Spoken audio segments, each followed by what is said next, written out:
Welcome to Kiss the Reviews. I'm Armando, that's Corey, and today we're doing 1987's Creepshow 2. So before we get started, if you want to follow us on social media, you can follow us at Kiss the Reviews on Twitter, Instagram, and TikTok. And as always, if you want all the dirt, you want to hear the pre-show conversations that me and Corey get into before we record, some behind the scenes funny stuff, us talking about Diddy parties. You can go to Patreon. It was a good time. I didn't mind being drugged. We know Corey. We know Corey was there for the baby oil, and that's it. I was like, give me that fucking syringe. You're not going to drug me. I'll do it myself. You don't know how to find a vein. I'm a freaking professional. I'll do this shit myself. But you can find us on Patreon. Subscriptions start at $2. We have a few different tiers. You can get exclusive KTR merch. We could do movie watches with our with certain tiers of subscribers. There's all kinds of cool stuff going on there, and you get all of the clips of the movies with the review. So even all that better. Cool shit. All that cool That's shit. right. But let's get into the cast of 1987's Creepshow 2. This film stars George Kennedy as Ray Spruce, Lois Chiles as Annie Lansing, Domenick John as Boy Billy, and Tom Savini as the Creep. So this movie opens with the delivery truck pulling up to a newsstand where Billy from the first movie is waiting to get his copy of the Creepshow comic. And then we get right into the first story, the Old Chief Woodenhead. So there's an old couple in Arizona that own this general store. Mm-hmm. Ray's putting war paint on the old wooden chief statue outside. His wife Martha's trying to convince him to close the store down because the town's dead and apparently there's nobody left there. And this is where we see Benjamin Whitemoon. He visits the store and gives Ray and Martha some turquoise jewelry because apparently a bunch of people from his tribe owe them a lot of money. So he's giving it up as collateral because Ray's just like giving shit away for free at his shop. Like, look, dude, I know you're a nice guy, but also you already stole their land, dog. Like, be an American. Charge money for things. Goods and services. I do have to say, this movie is the one I distinctly remember as a kid. Same. I saw it one time as a kid. Nah, that's a lie. Probably like 20 times because of the titties. But fair. I did see this only as a child. This is the first time I've seen it even remotely from like probably, I don't know, 15 till now. So 30 years. Jesus Christ. Am I that fucking old? Yeah. It's when you got that dial-up internet. That's when things went awry. I'm having a midlife crisis mid-show. Holy shit. My life is not working out the way it was supposed to. Yeah, but I remember this movie. I mean, scene for scene, remember everything about it. I love this. And to be clear, I understand it's just as campy and a bit shittier, or just as shitty as the first one.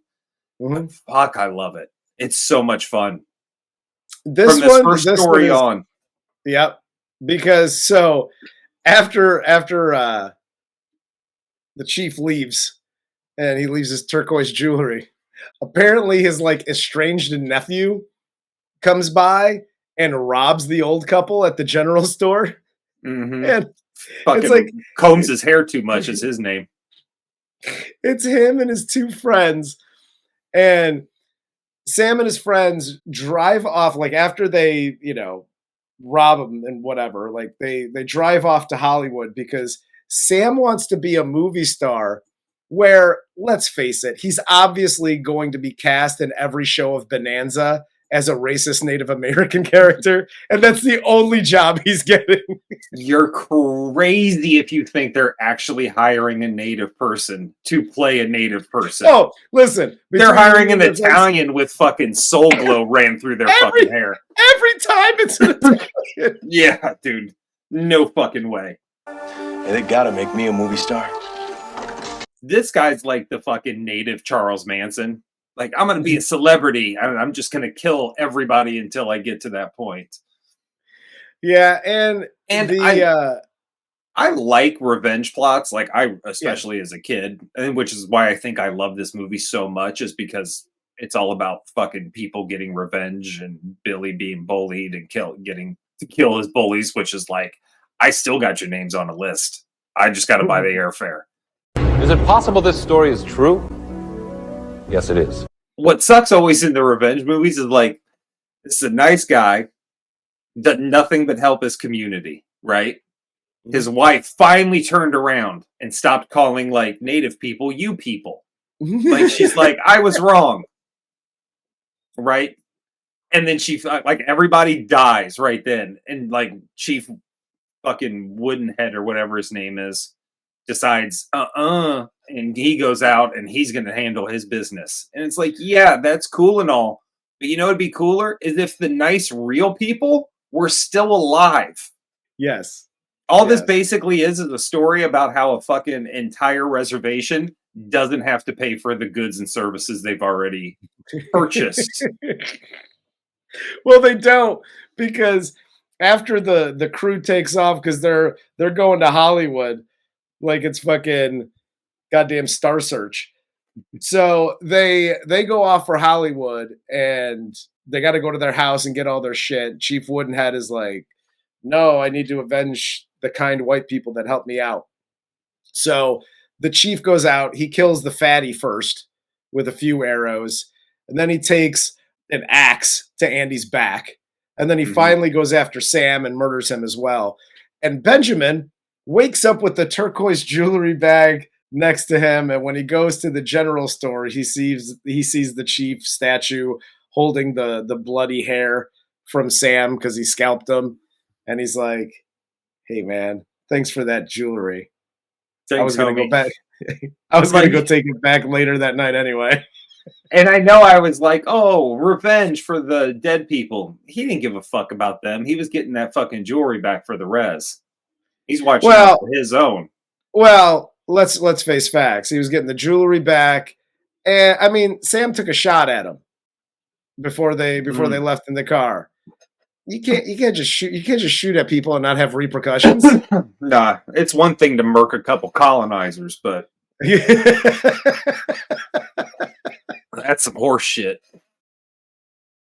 The second story is called The Raft. So we have Deke, Laverne, Randy, and Rachel. They're driving to a lake in the middle of nowhere to go swimming in the freezing cold water. And as they're swimming, they see this large floating blob in the water. And Randy freaks out, gets the girls out of the water. And when they get to the raft, they think it might be like this oil slick. They proceed to argue about an oil slick and what constitutes an oil slick for 10 minutes. And what an oil slick looks like. And by the way, this looks like a giant yard, like trash bag. One of the black yard bags just floating in the fucking water. This looks like somebody's sewer runoff runs right into this lake. That's not what fucking oil slicks look like. Have you ever seen a perfectly round oil slick before? I've never seen an oil slick at all. And that dude's supposed to be the smart one. Mm-hmm. Pre-med. Yes. Pre-med doesn't know what an oil slick He makes me want to like. change my mind and like, just give me a religious doctor. I'd rather have somebody pray over me than this fuckface. Is that blood? Yeah! What else would be coming out of him? I'm pre-med. I know about these things. So the blob here consumes Rachel as she plays with the slime from the raft. And then the blob goes under the raft, pulls deep through the wood and into the water. And the saddest part is, his class ring comes sliding off. I was like, aw. You're 20 years old. You're still wearing your fucking glass ring, asshole. Fucking A, bro. He still talks about himself in the third person as a PA announcer about sexualities. Oh, person I found, illegal use of hands. Number 32, offense. This was always really cool to me. Because when I would come back to Ohio in the summer, because, you know, I lived in a desert. There weren't lakes or bodies of water. That's absurd. Or so water. I come back here and all these fucking rednecks would be like, let's go to the pond. I'd be like, oh, are you out of your fucking minds? Let's go to the swimming hole. Pretty much, yeah. So, like, and anytime you did that, especially like the smaller the hauler, the more algae you would end up getting on your person. So, like, them coming out like, covered in algae, I'm like, fuck yeah, I can relate. And by the way, as a young man, no fucking way was I dealing with this. This is when my body of water hatred, I'm just like, I'm fucking out. Yeah. Well, two things. One, to the chick, I think it was Rachel, the first one. You're playing in the slime. First of all, we were arguing if this is an oil slick, and if it's an oil slick, what the fuck are you playing with it for? B, there's slime on the top of it, and you're just like, that's what we're doing here? Yeah, fucking stop it. Egon Spangler. They started playing music and this motherfucker was dancing in the goddamn lake. So she gets fucking crushed. The second thing is when Deke eats it, dude, this is my fucking favorite when it pulls him through and his leg snaps and comes up. That was, when I saw this as a kid, I was like, yo, that was fucking dope. I loved that. That was great. This is brutal. And I love here because the other girl jumps into fucking Doogie Howser MD's arms. And he actually says, I'm not Deke. I have to let you go. I'm not Deke. Now get down or I'll drop you. Literally something I would be saying. Like, bitch, I ain't your boyfriend. I ain't some fucking Superman fucking running back. Like, get the hell out of here. And he lets her down. He's like, oh, as long as we stay on the boards, because, you know, it can only go straight up. It can't ooze out onto the boards. So as long as we're on the boards, we're fine. Mm-hmm. They end up spending the entire night on the raft, Randy and Laverne, and they're afraid to fall asleep, but they eventually do. Randy wakes up first, and he's like, hey, where's the blob? Oh, the blob isn't around? Fucking dope. She's still sleeping. Let me feel her up and start sucking on her boobs. That's your first thought. That's your first thought. I have to clarify something from my earlier statements. Whilst it is still very true that I masturbated heavily to this whole booby interaction, I had no concept of the context. It was not the light essay that I was like, oh yeah. It was just, I had a little penis and a big fucking balls full of jizz that needed to go. When you're 12 years old, you don't really understand the rest of it. You're just leaking fucking ooze. You just saw boobies. You saw boobies. See, I saw boobies and had to go. You know what? The simpler days, right? I wish it was like I was 12 years old again and I could just look at things and just go, oh, boobies. Now I got to look at context and read into things. Gross. Dude, I was watching this today and literally the words coming out of my mouth were, I don't fucking remember this. That's not what I thought happened. I don't remember the essay in this scene. No Diddy. I didn't think there was any Diddy involved at all in this scene, but it's pretty heavy. And by the way, I see why Doogie Howser's still a virgin, because he's like feeling her up, sucking her titties, and exposing her breast to the cold fucking air. They said it's like September, October. Yeah. And he pulled and she doesn't wake up. Either one, she dead, or two, you're doing it all wrong. You're all wrong. Yeah, you're not good. Listen, They didn't have Pornhub back in the day. It was the 80s, so he was like, fuck it. I think this is what you do. He has no idea. He started pinching his own nipple thinking he was going to come out of those. Fucking moron. And that's your doctor. He's probably going to grow up to be an OBGYN. Probably for the Olympic team. Fucking while we get this this little bit of essay here, the blob then goes under the raft, eats Laverne. Randy jumps off the raft. Which he's like, I was about to do that. Always a bridesmaid. Randy jumps off this raft and he tries to swim to shore. He actually makes it.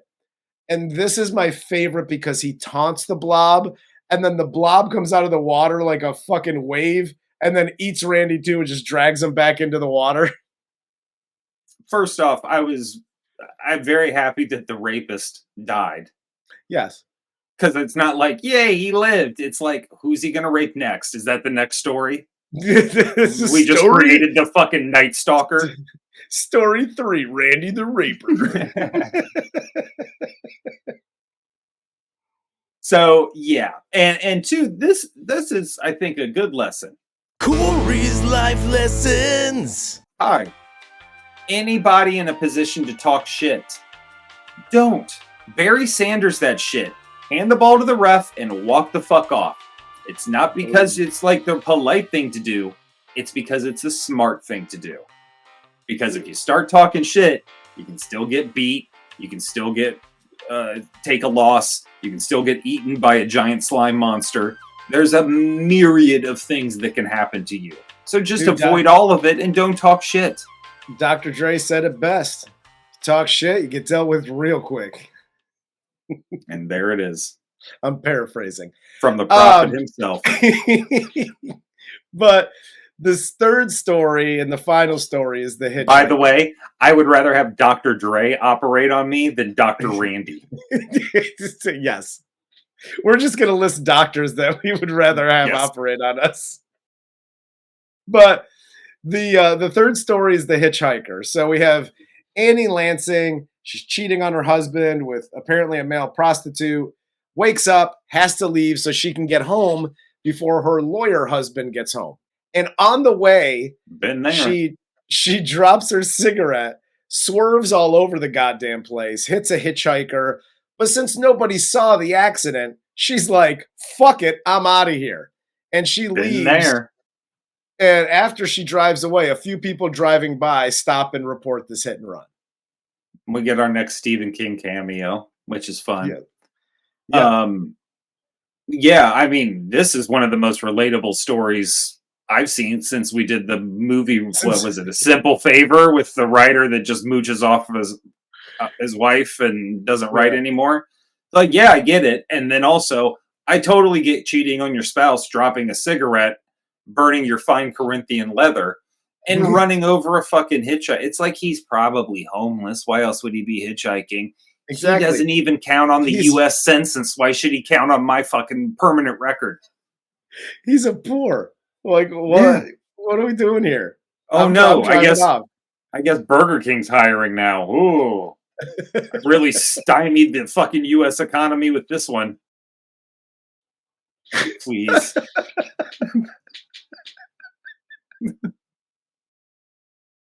Oh my God, don't ever drive with Corey if he's the driver. Just get the fuck out of the passenger seats. You're probably safer with Caitlyn Jenner.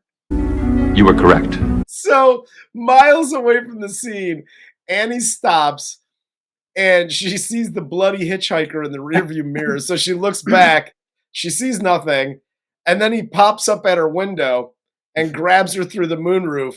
And this sets off a whole lot of like chaos. Because she's driving away. He's hanging on. She drives through the woods until she hits a tree that has fallen over. Until the dude hits the tree. He goes flying off. She stops, gathers herself, but he pops up again. So Annie has this gun from her glove box and shoots this motherfucker and drives away. And constantly thinks all of it. Bitch, you saw him. His neck was all fucked up and twisted. The fact that he showed up the first time and is like grabbing you Yeah. You should have known. I don't think traditional methods of killing a human being is going to properly work here. I will give her Maybe credit. I should think outside the box. I think she does, because she does what normal horror movie people don't do. Like, you hit somebody with the car. She shoots him. He's down on the ground. Mm-hmm. And then before she drives away, she runs over him, backs over him, runs. Like, she does it 3 or 4 times. Like, okay, I That's shot true. this motherfucker. He hit a tree. Now I'm going to run over him 6 or 7 times, and then I'm getting the fuck out. Like, that's the smart thing. You don't have a Ghostbusters fucking goddamn cannon, so you do what you can with what you got. See, I think this is all like one of like a psychological test, and you just flunked it. Because the smart thing here to do Not my first time. would have just been to say, "You're welcome." Because he keeps saying, "Thanks for the ride, lady." How you doing, lady? Thanks. Thanks for the ride. Just say you're welcome, and he'll go away. Throw some change at him if you have to. Yes. This is a simple solution. I don't understand why we're going to these extreme measures. I really I don't. hear you. Just say you're welcome.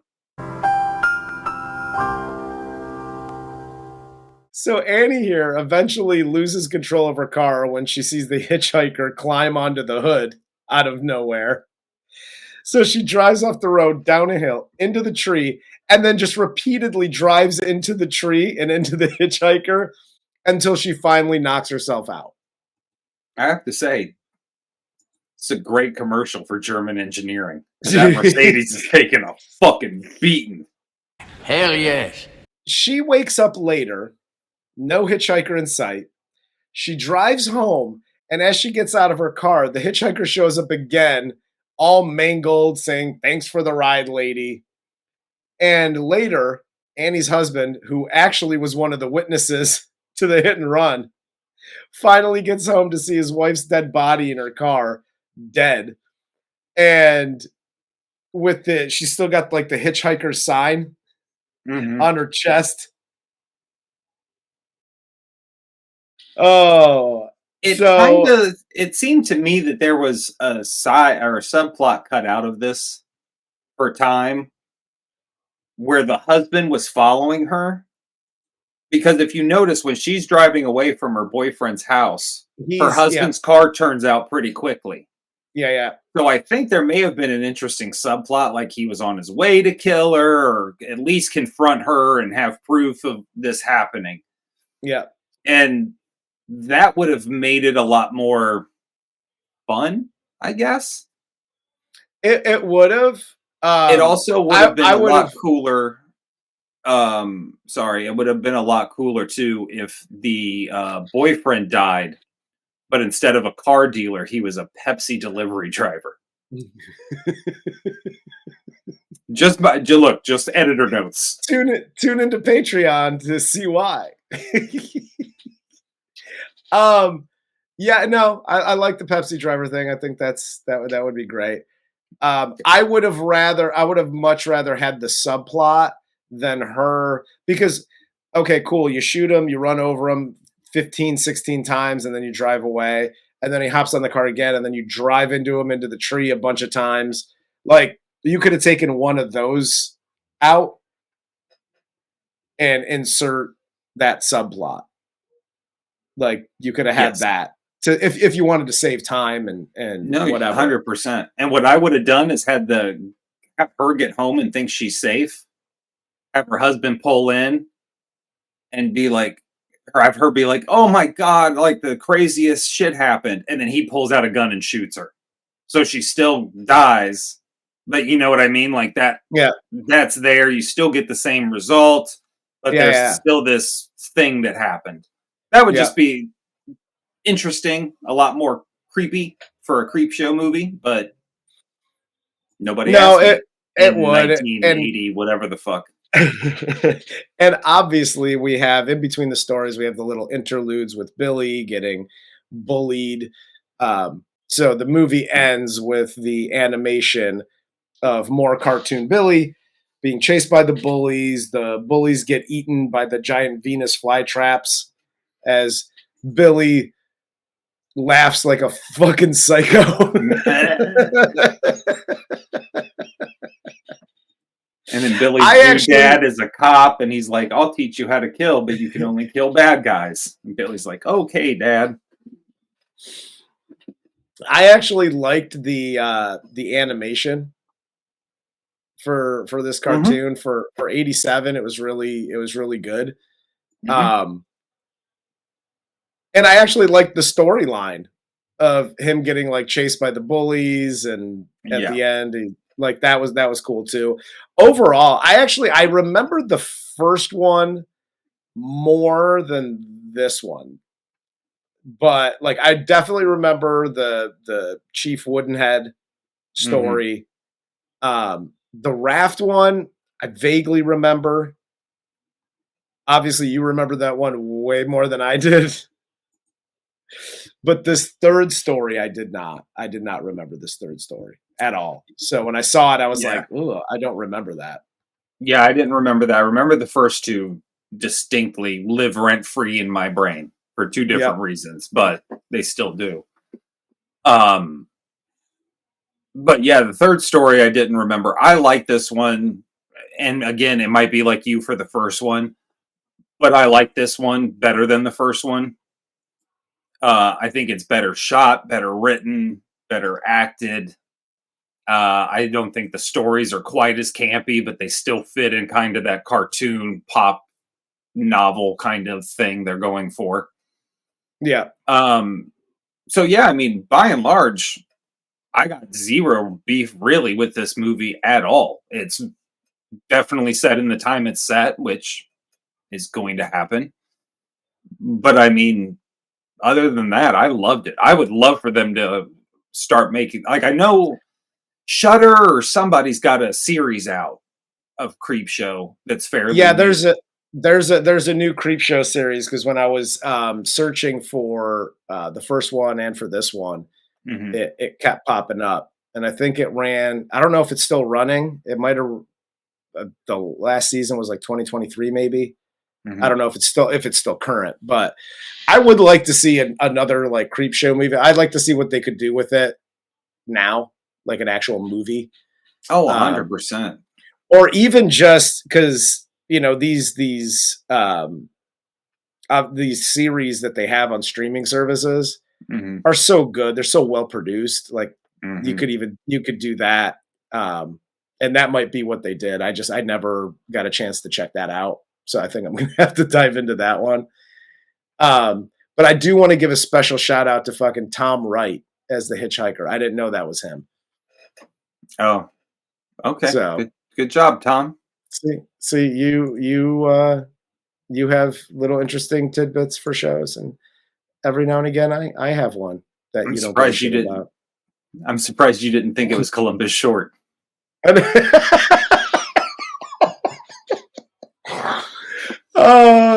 You know what? Would have been a better movie if it was Columbus Short. We know. You definitely would never have forgotten that third skit. Call me. He's like, thanks for the ride, lady. Theta owes you a favor. No, I mean, all in all, man, the Creepshow movies are they're just a good time. You know what I mean? Like you said before, like they're campy. They're kind of meant to be. It's not like a lot of this shit in there is like tongue in cheek, and you know, this was out of like I know we've kind of shit on comedy horror from like the 80s, but like this is how you do like the tongue in cheek kind of campy for campy's sake, and you do some of this stuff. Like this shit's just entertaining. This isn't really meant to scare anybody except for like an 8-year-old that just stumbles onto Creepshow and is like, oh my god, the oil slick monster, or the corpse hitchhiker guy. Right up until they see boobs for the first time, and then they go, oh. Yeah. And they're Something like, happened down there. what's happening in my pants, guy? I'm pretty sure this may be like the first pair of boobs I actually recognize as like, whoa, those things are sexual. Now, not so much. I have like guilty conscience just going on in my head. Like you didn't know at that time. I could see. I could. Who gives a fuck? Fuck her in the pussy. I could see you fight with yourself over this one. Yeah, I'm not very happy with myself, but also it's all right. Like, you were a young kid. You didn't know. The 80s were a different time. They were a different time. You were like 5. You were doing blow. Like I mean, shit was crazy in the 80s. Yeah. Like so what if I knew what a hot toddy was to go to sleep? Hell yes. But no, that's all I got, man. I really dug the first one. I dug the second one. I still do. Mm-hmm. Again, I'm not going to seek these out, but if they're on, I have no issues watching. I'm not like, ugh, gross. I'm going to change it. But I like both of these. I thought they were fun. Yeah, 100%. Cool. Well, for that guy, Corey, I'm Armando. This is Kiss the Reviews, and this was 1987's Creepshow 2.